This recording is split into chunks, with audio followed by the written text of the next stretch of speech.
नमस्कार दोस्तों, मैं रोहित मिश्रा आपके अपने परिवार ट्राई स्टार में स्वागत करता हूं।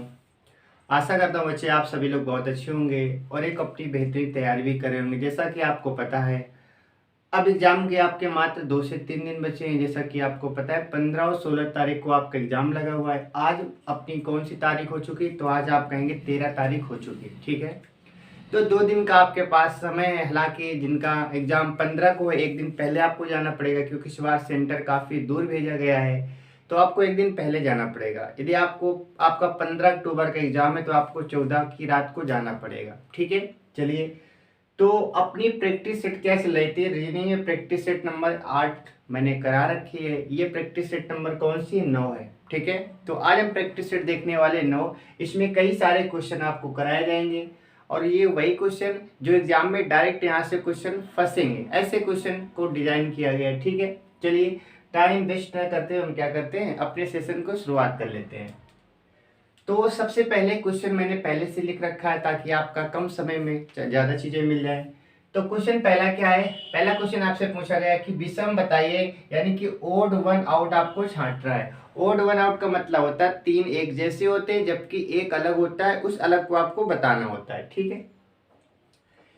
क्या लिखा है पहला क्वेश्चन? प्लास्टिक छत, फर्श और दरवाजा, इसमें आपको बताना है क्या भिन्न होगा। प्लास्टिक छत, फर्श और दरवाजा, तो आप कहेंगे इसमें अलग क्या हो जाएगा? प्लास्टिक अलग हो जाएगा। प्लास्टिक अलग क्यों हो जाएगा? क्योंकि आप कहेंगे छत, फर्श, दरवाजा, इनका कहीं ना कहीं संबंध घर से है। किससे है? घर से है। लेकिन प्लास्टिक क्या होगी? आप कहेंगे प्लास्टिक तो अलग हो जाएगी, तो इसमें प्लास्टिक अलग हो जाएगी। दूसरा क्वेश्चन क्या दे रखा है? मकड़ी, तितली, तिलचट्टा और मच्छर, इसमें आपको बताना है सबसे अलग क्या होगा।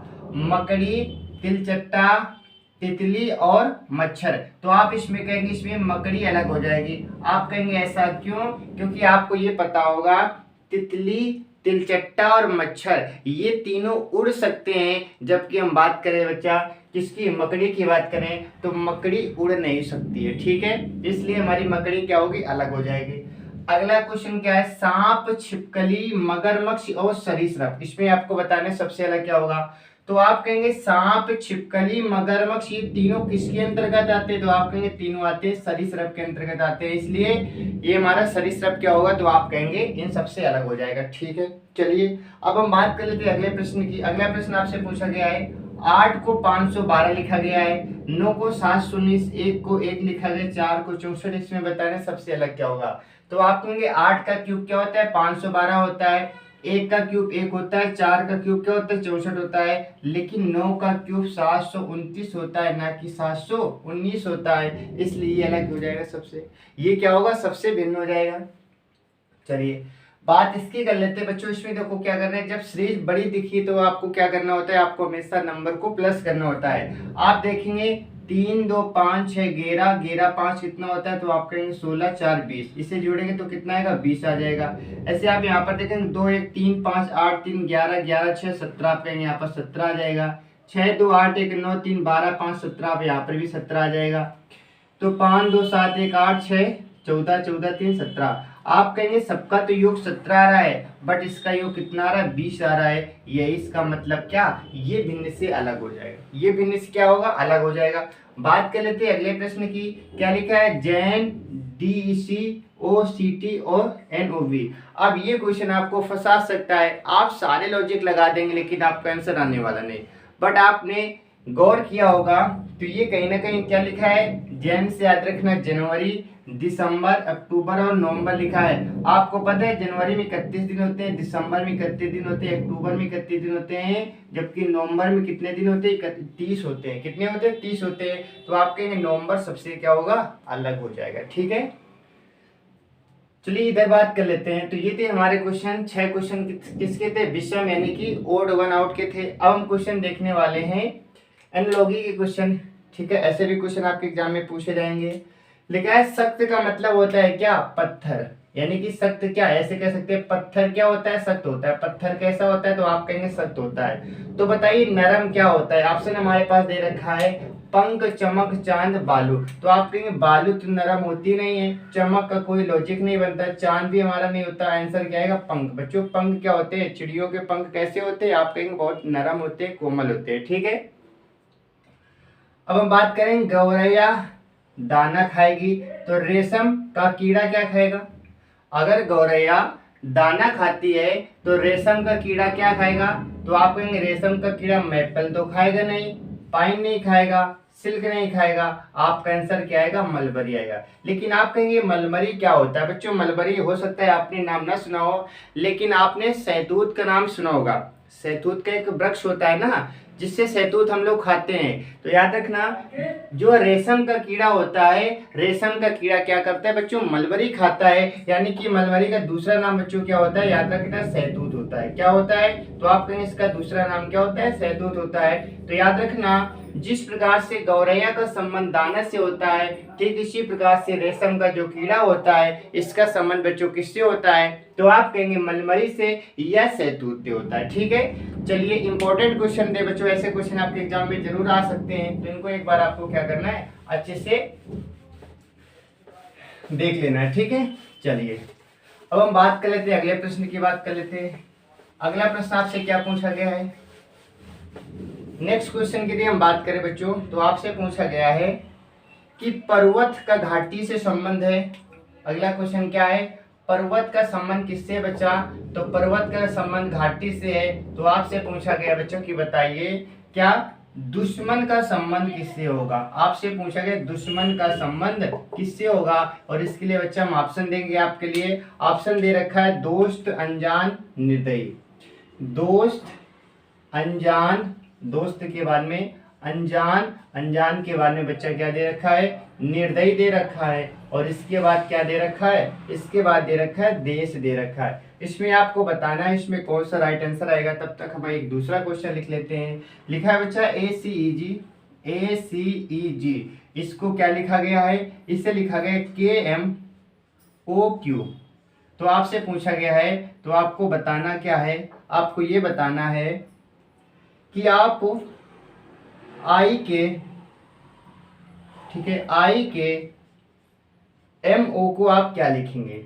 अगला क्वेश्चन हमारे पास है, यदि अर्थ को लिखा जाता है क्या, यदि अर्थ को EARTH, यदि अर्थ को लिखा गया बच्चा क्या, अर्थ को लिखा गया HDUWK। तो आपसे पूछा गया है कि बताइए वीनस को आप क्या लिखेंगे, वीनस को आप क्या लिखेंगे। ठीक है, ये क्वेश्चन।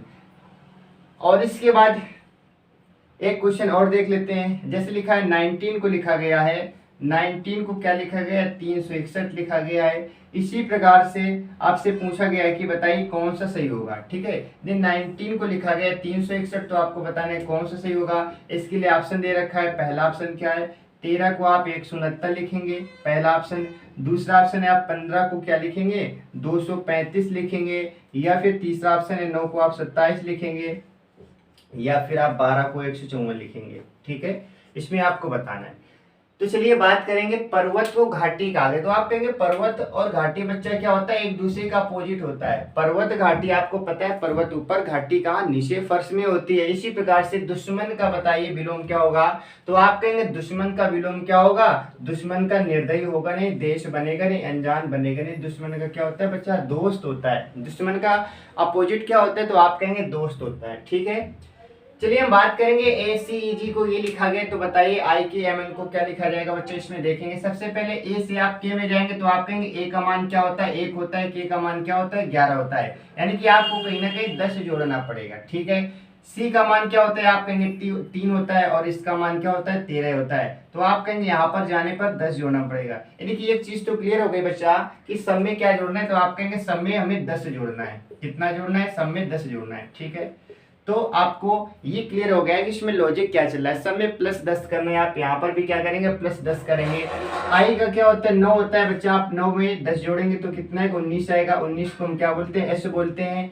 11 के का क्या होता है, 11 होता है, 11 में 10 जोड़ेंगे तो क्या हो जाएगा, 11 10 21 हो जाएगा। 21 को बच्चे U बोलते हैं। M का 13 होता है, M का कितना होता है, 13 होता है। 13 में 11 जोड़ देंगे 24 हो जाएगा। 24 को क्या बोलते हैं, X बोलते हैं। 24 को X बोलते हैं। ओ का 15 होता है, 15 में आप 10 जोड़ेंगे 25 हो जाएगा, 25 को हम क्या बोलते हैं, वाई बोलते हैं। तो आपका आंसर क्या आएगा, आपका आंसर आएगा SUXY, आपका क्या होगा, राइट आंसर आ जाएगा। ठीक है, चलिए बात हम इसकी कर लेते हैं। ई से आपको जाना है H में, ए से जाना है D में, ठीक है। तो ई का मान क्या होता है आपका, ई का मान 5 होता है, इसका मान क्या होता है 8 होता है, यानी कि कहीं ना कहीं 5 में 3 जोड़ेंगे तो आप 8 के पास पहुंच जाएंगे। ठीक है, आगे लॉजिक देखेंगे।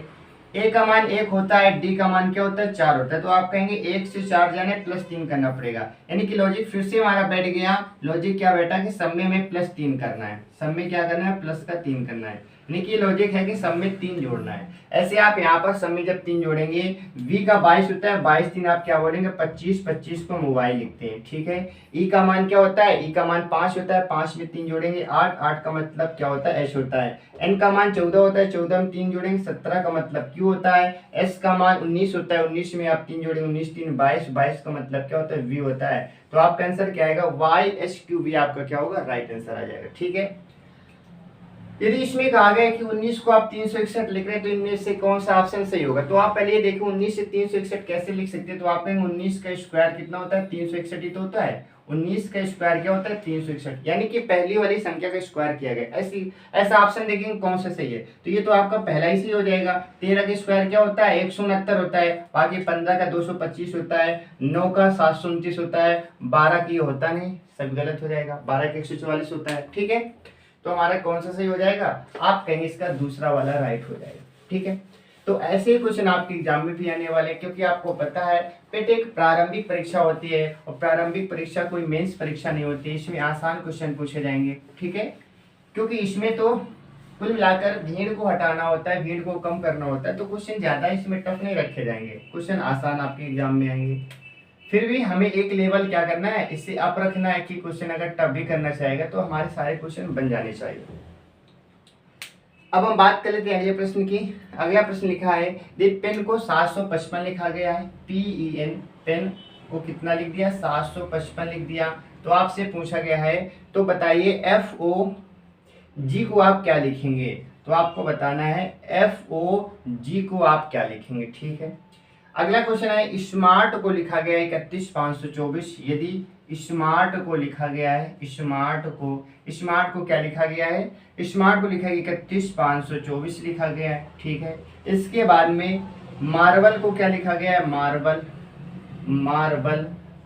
को लिखा गया है कितना, मार्बल को लिखा गया है 428376, और इसी प्रकार से ईट को लिखा गया है 537, ईट को लिखा गया है 537। तो आपसे पूछा क्या गया है, आपसे पूछा गया कि बताइए आप स्टेबल को क्या लिखेंगे, स्टेबल को आप क्या लिखेंगे। ठीक है, चलिए तो देखो सबसे पहले पेन की बात करें तो पेन यानी कि पी की वैल्यू का बात करें बच्चों, पी की वैल्यू क्या होती है 16 होती है, और यहाँ पर क्या लिखा है 7 लिखा है। तो आपको ये पता चला होगा अगर इन दोनों को आपस में जोड़ दे 6 कितना बन जाएगा 7 बन जाएगा। ठीक है, ई का मान 5 होता है, ये एन का मान क्या होता है 14 होता है, आप कहेंगे दोनों को जोड़ेंगे तो कितना आएगा 5, यानी कि डबल डिजिट को सिंगल डिजिट में चेंज कर दिया गया, और जो सिंगल में तो सिंगल में रहेगा। तो आप कहेंगे एफ का मान कितना होता है, ये तो 6 होता है, ओ का मान कितना होता है 15 होता है, 15 को जोड़ेंगे तो 5 1 6 बन जाएगा, और जी का मान कितना होता है 7 होता है। तो आपका आंसर क्या आएगा 667, आपका क्या होगा राइट आंसर आ जाएगा। ठीक है, अब इस क्वेश्चन की बात करें बच्चे, इसमें आप इस क्वेश्चन में जरूर आप फंसेंगे, क्वेश्चन बहुत ही आसान है, इसमें आपको करना है कि आप सारे लॉजिक लगा लेंगे लेकिन आपका उत्तर नहीं आएगा। क्यों, क्योंकि आप उस लॉजिक पर पहुंच ही नहीं पाएंगे, क्योंकि ये क्वेश्चन बहुत ही आसान होता है बट इसमें समझने की बात होती है। इसमें इस क्वेश्चन में बच्चों चीटिंग करना होता है, हमें चीटिंग करके आप आंसर निकाल सकते हैं। क्यों, क्योंकि ये सारे वर्ड कहीं ना कहीं मिलेंगे, हमें स्टेबल की कोडिंग बतानी, स्टेबल की कोडिंग क्या होगी, स्टेबल की कोडिंग कहीं ना कहीं सब जगह लिखी है। आप कहेंगे यहाँ पर एस लिखा है, बच्चा एस का मान कितना है 3 लिखा है, यहाँ पर आपको 3 लिख देना है। टी की बात करें, टी का मान कितना है, तो आप कहेंगे टी का मान 4 है, 4 लिख देंगे। ए का मान कितना है, तो आप कहेंगे ए का मान ये 5 है, तो 5 लिख देंगे, 5 लिख दिया। इसके बाद हम बात करेंगे बी की वैल्यू क्या है, तो आप कहेंगे बी की वैल्यू आप यहाँ से निकाल लेते हैं पीछे से तीसरा, तो आप कहेंगे 3 आ जाएगा, 3 आ जाएगा। ठीक है, और एल की बात करें तो एल का मान कितना है, तो आप कहेंगे एल का मान कहाँ से आप निकालेंगे, मार्बल से निकालेंगे, तो यानी कि 7 आ जाएगा। और ई की वैल्यू क्या है, तो आप कहेंगे ई की वैल्यू आप कहाँ से निकालेंगे, ई की वैल्यू यहाँ से निकालेंगे, 5 आ जाएगा। अब ऑप्शन के अकॉर्डिंग आपको क्या करना है, चीजों को चेक कर लेना है। यही आपका ऑप्शन में दे रखा है, तो ये हमारा क्या होगा, राइट आंसर आ जाएगा। ठीक है, चलिए इसके बाद हम बात करेंगे अगले प्रश्न की। अगला प्रश्न क्या पूछा गया आपसे, अगला प्रश्न आपसे पूछा ये गया है,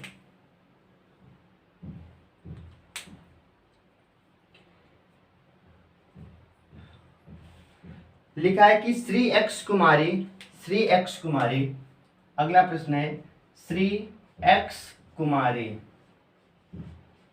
श्री एक्स कुमारी वाई के दादा का इकलौता बेटा है, वाई के दादा का इकलौता बेटा है, इकलौता बेटा है, बेटा है। ठीक है, यदि श्री एक्स का कोई भाई, यदि श्री एक्स का कोई भाई या बहन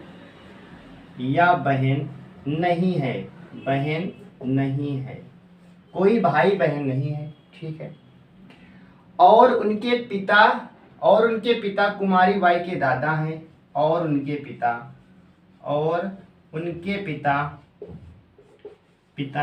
कुमारी बाई के दादा हैं, कुमारी वाई के दादा हैं, वाई के कौन है, दादा हैं। ठीक है, तो आपसे पूछा गया कि बताइए तो श्री एक्स का कुमारी वाई से क्या संबंध है, तो श्री एक्स का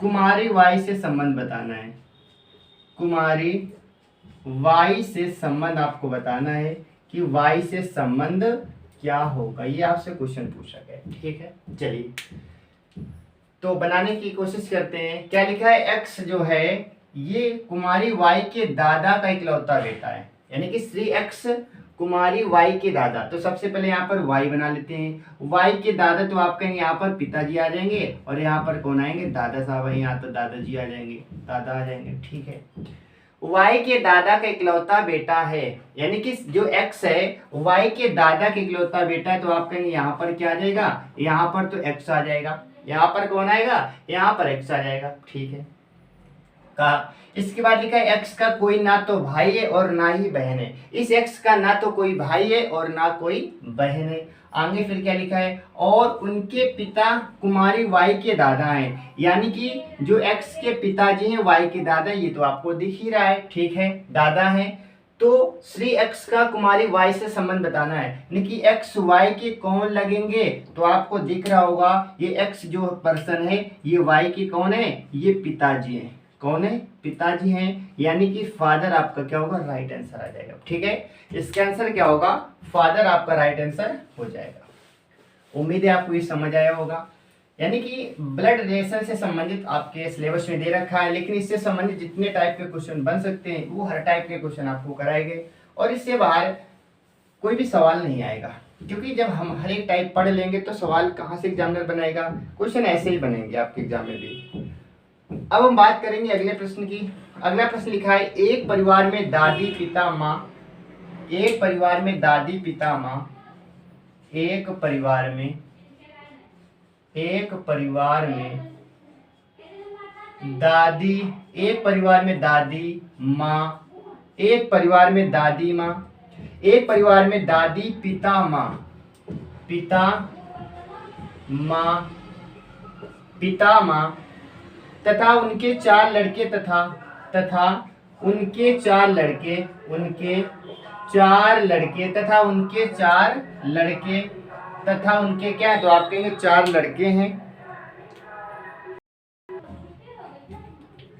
तो क्वेश्चन क्या लिखा है, क्वेश्चन लिखा है कि एक परिवार में दादी पिता माँ तथा उसके 4 लड़के हैं तथा उनकी संबंधित पत्नियां रहती हैं। इसके अलावा प्रत्येक पुत्र की 1 बेटी तथा 2 बेटे। तो आपको बताना इस परिवार में कुल महिलाएं कितनी हैं, टोटल फीमेल कितनी है, आपको पूछा गया है। ठीक है, यानी कि कोई एक फैमिली, कोई परिवार है जिसमें दादी जी रहती हैं, पिता और माँ 3 लोग रहते हैं, साथ ही साथ इनके बेटे भी हैं। प्रत्येक बेटे की क्या है, वाइफ हैं, साथ ही साथ प्रत्येक बेटे के पुत्र भी हैं और पुत्रियां भी। इसमें बताना है कि परिवार में कितनी महिलाएं हैं। तो देखो ऐसे बनाएंगे, सबसे पहले तो आपके महिलाओं की बात हो रही है तो दादी को आप यहाँ पर लेंगे। सबसे पहले दादी एक यहाँ से आएंगी प्लस का, आप कहेंगे इनकी माता जी आ जाएंगे तो यहाँ पर माँ आ जाएंगी, ठीक है। तो आप कहेंगे एक एक दो महिलाएं तो ये हो गई, तथा इनके 4 बेटे हैं। बताइए जब 4 बेटे होंगे तो आप कहेंगे 4 इनकी पत्नियां भी होंगी, तो यहाँ पर आप क्या करेंगे प्लस का 4 पत्नी कर देंगे, प्लस का 4 पत्नी कर देंगे। और प्रत्येक बेटे की एक एक पुत्री है, यानी कि 4 पुत्रियां भी हो जाएंगी। 4 क्या हो जाएंगे तो आप कहेंगे पुत्रियां हो जाएंगी, 4 पुत्रियां हो जाएंगी। बस आपसे पूछा गया महिलाएं कितनी, तो आप कहेंगे 1 1 2 2 4 6 6 4 10। बताइए आपका आंसर क्या आएगा, 10 आ जाएगा। 10, उस परिवार में 10 क्या होंगी, महिलाएं होंगी, ठीक है। इतना आसान क्वेश्चन था। चलिए अब देखते हैं आगे। तो देखो अगला प्रश्न हमारे पास क्या लिखा है, लिखा है कुछ लड़के लड़कियां हैं, कुछ लड़के यानी कि कुछ लड़के क्या हैं, लड़कियां हैं। तो आप इस प्रकार से बनाएंगे, लड़कियां यानी कि यहाँ पर लिख देना, लड़की को बॉय लिख देंगे, लड़कियों को गर्ल लिख देंगे। कुछ बॉयज क्या है, गर्ल्स यानी कि कुछ लड़के लड़कियां हैं, और कुछ छात्र लड़के हैं, कुछ छात्र बॉयज हैं। तो यहाँ पर आप कहेंगे स्टूडेंट, यहाँ पर आ जाएंगे इस प्रकार से। यानी कि स्टूडेंट का संबंध गर्ल्स से नहीं बताया गया लेकिन बॉयज से बताया गया। अब आपसे पूछा क्या गया, आपसे पूछा गया पहला है कि सभी, तो बच्चों सभी का केस तो कहीं बन ही नहीं रहा है, सभी तो आप ऐसे ही काट देंगे, सभी लड़कियां छात्र कभी नहीं होंगी। दूसरा है कुछ छात्र लड़कियां हैं, क्या कुछ छात्र लड़के, तो आप कहें ये भी गलत है, क्योंकि छात्र का संबंध बच्चों के साथ, लड़कों के साथ तो दे रखा है, लड़कियों के साथ नहीं दे रखा है। तो ये क्या होगा, ये हमारा गलत हो जाएगा। अगला देखो फिर लिखा है क्या कि कुछ चम्मच गिलास है। अगला इसका समान कथन क्या दे रखा है, कुछ चम्मच गिलास है, कुछ चम्मच क्या है, तो आप कुछ चम्मच गिलास बना लेते हैं, ठीक है। सभी थालियां क्या है, गिलास है, और सभी थालियां क्या है, तो आप गिलास। इस प्रकार से बन जाएगा, इस प्रकार से बनेगा, ठीक है। अब आपसे पूछा गया कि बताइए कुछ गिलास थालियां हैं, क्या कुछ गिलास थालियां, तो आप कहेंगे बिल्कुल सही। दूसरा देखो कुछ गिलास चम्मच है, ये भी सही हो जाएगा, कुछ गिलास का संबंध चम्मच के साथ भी तो है, तो आप कहेंगे दोनों सही। यानी कि इसमें तो दोनों गलत हो जाएंगे और इसमें दोनों क्या होंगे, सही हो जाएंगे। इसमें दोनों गलत हो जाएंगे और इसमें दोनों क्या होंगे, सही हो जाएंगे, ठीक है। चलिए बात कर लेते हैं अगले प्रश्न की, कर लेते हैं। नेक्स्ट आपसे क्या पूछा गया है, अगला प्रश्न आपसे पूछा गया है कि 7:20 पर घंटे और घड़ी की सुई के बीच में अंतर बताना है। घंटे व घड़ी, घंटे व मिनट की सुई के बीच में डिग्री बताना है। सुई के बीच कोण आपको बताना है, कोण कितने डिग्री का कोण बनेगा, ये आपसे पूछा गया, ठीक है। और एक क्वेश्चन यहीं पर लिख लेते हैं। लिखा है कि यदि 12 अगस्त 2011 को, यदि 12 अगस्त 2011 को 12 अगस्त 2011 को 11 को शनिवार है तो आपको बताना है, शनिवार है तो आप शुक्रवार है, ठीक है। तो 21 दिसंबर 2011 को, यहाँ पर शुक्रवार लिख लेते हैं, शुक्रवार। तो 31 दिसंबर 2011 को कौन सा दिन होगा, 2011 को कौन सा दिन होगा, ये आपको बताना है, ठीक है। चलिए सबसे पहले कोण के लिए मैंने आपको बताया, सूत्र क्या होता है, थीटा बराबर आप कहेंगे 11m/2 माइनस का 30h होता है, ठीक है। लेकिन 11 मिनट की वैल्यू आप 20 दे रखा है, बटे 2 करेंगे, माइनस का 30 इंटू क्या करेंगे 7 करेंगे, 2 से आप काटेंगे 10 बार, 10 का मल्टीप्लाई करेंगे तो 110 आएगा। 110 माइनस का 7 × 21 आप कहेंगे 210 हो जाएगा। अब इसका अंतर निकालेंगे तो 0 बचेगा, 1 मिल जाएगा 0 बचेगा, है ना, 2 मिल जाएगा 1, तो आप कहेंगे 100 डिग्री आपका क्या होगा, राइट आंसर आएगा। 100 डिग्री क्या होगा आपका, राइट आंसर हो जाएगा, ठीक है। इसमें माइनस प्लस नहीं देखते, याद रखना। 12 अगस्त 2011 को अगर शुक्रवार है तो आपको बताना 31 दिसंबर 2011 को कौन सा दिन होगा। तो आप कहेंगे अगस्त में कितने दिन बचे, तो आप कहेंगे 31 में आप क्या करेंगे, 12 दूनी 24, 24 7, तो आप कहेंगे 12 7 19 दिन बचेंगे। 19 आप लिखेंगे प्लस का। अगस्त के बाद सितंबर में तो आप कहेंगे 2, अक्टूबर में 3, नवंबर में 2, दिसंबर में कितना दे रखा है, 31 दे रखा है, तो 7 का भाग देंगे तो इसमें 3 ही आ जाएगा, ठीक है। अब इसमें 7 का भाग देंगे तो आप कहेंगे क्या, आप बोलेंगे कि 7 किस में भाग देंगे तो 7 दूनी 14, 5 बचेगा, कितना बचेगा 5 बचेगा, 5 2 7 कैंसिल हो जाएगा। आप कहेंगे 3 3 6 2 8 कैंसिल हो जाएगा, बचेगा आपके पास क्या 1 बचेगा। और जब आप इसमें 1 जोड़ेंगे तो शुक्रवार में 1 जोड़ेंगे तो आपका आंसर क्या आएगा, शनिवार आएगा। आपका आंसर क्या आएगा?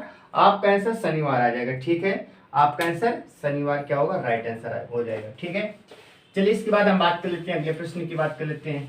फिर आपसे क्या पूछा गया है?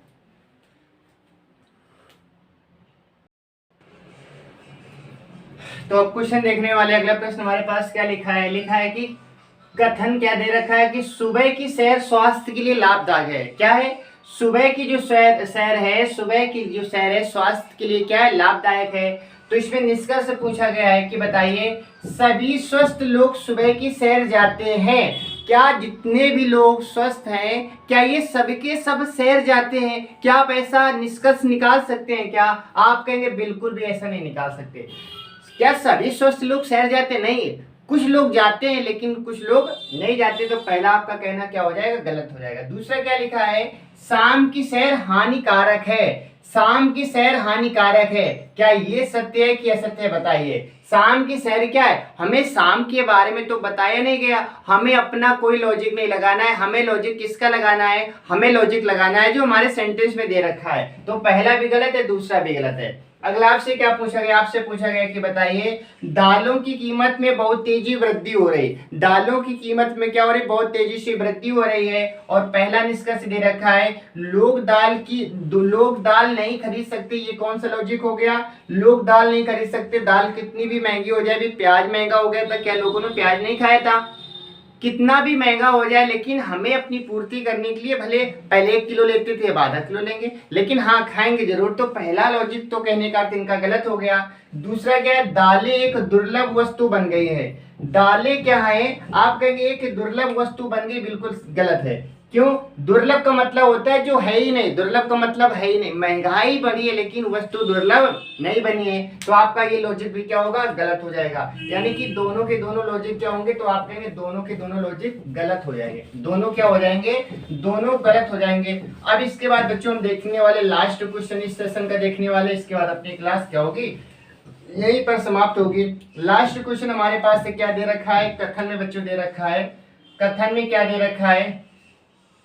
कथन दे रखा है इसमें कि कुछ चीजें धन नहीं खरीद सकती हैं।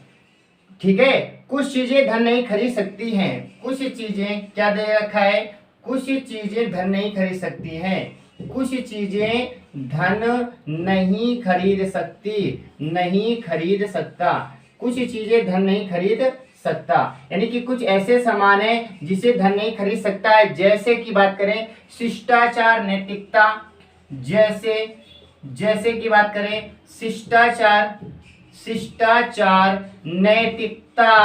शिष्टाचार के बाद याद रखना नैतिकता की बात करेंगे। नैतिकता, शिष्टाचार, नैतिकता और क्या बच्चों? और याद रखेंगे शिष्टाचार, नैतिकता और बुद्धि, यानी कि इसे पैसे से नहीं खरीदा जा सकता है। और बुद्धि, ठीक है, और बुद्धि, इसे हम पैसे से नहीं खरीद सकते हैं। ठीक है, अगला प्रश्न आपका क्या दे रखा है कि कुछ चीजें धन नहीं खरीद सकती हैं। ठीक है, यानी कि कुछ चीजें धन नहीं खरीद सकता है, जैसे कि शिष्टाचार की बात करें, नैतिकता की बात करें और बुद्धि की बात करें। अब इसमें आपसे निष्कर्ष क्या पूछा गया? निष्कर्ष पूछा गया है कि धन सभी चीजें खरीद सकता है। क्या ये लॉजिक आपका सही है या गलत है? तो देखो पहले बोला गया है कि धन क्या है? कुछ चीजें नहीं खरीद सकता है, और इसमें लिखा है धन सभी चीजें खरीद सकता है। तो आप कहेंगे पहला तो बिल्कुल गलत हो जाएगा। पहला तो उसने साफ साफ मना कर दिया है कि धन सारी चीजें नहीं खरीद सकता है। जब धन सारी चीजें नहीं खरीद सकता है तो पहला ऑप्शन क्या होगा? आप कहेंगे पहला तो गलत हो जाएगा। दूसरा आपका क्या दे रखा है? दूसरा दे रखा है धन कुछ चीजें खरीद सकता है, ये आपका राइट हो जाएगा। धन कुछ चीजें खरीद सकता है, क्योंकि ये पहले ही कहा गया है कि कुछ चीजें धन खरीद सकता है लेकिन सभी चीजें नहीं खरीद सकता है। इसका मतलब आपका पहला ऑप्शन क्या होगा? पहला आपका गलत हो जाएगा और दूसरा आपका क्या होगा? दूसरा राइट हो जाएगा। ठीक है, पहला आपका गलत हो जाएगा, दूसरा क्या होगा? आपका राइट हो जाएगा। ठीक है, उम्मीद है आपको आज की क्लास अच्छी लगी होगी, और मैंने इसमें कम समय में आज कई सारे क्वेश्चन कराए, जिस कारण से मैंने आपका वीडियो बीच बीच में पॉज किया था। हालांकि इसलिए किया था मैंने कि आपको कम समय में ज्यादा चीजें मिल जाए। ठीक है, चलिए अब मिलेंगे आपसे अगली क्लास में। तब तक आप अच्छे से अपना ध्यान रखें, पढ़ते रहिए। Okay, bye bye, take care, जय हिंद।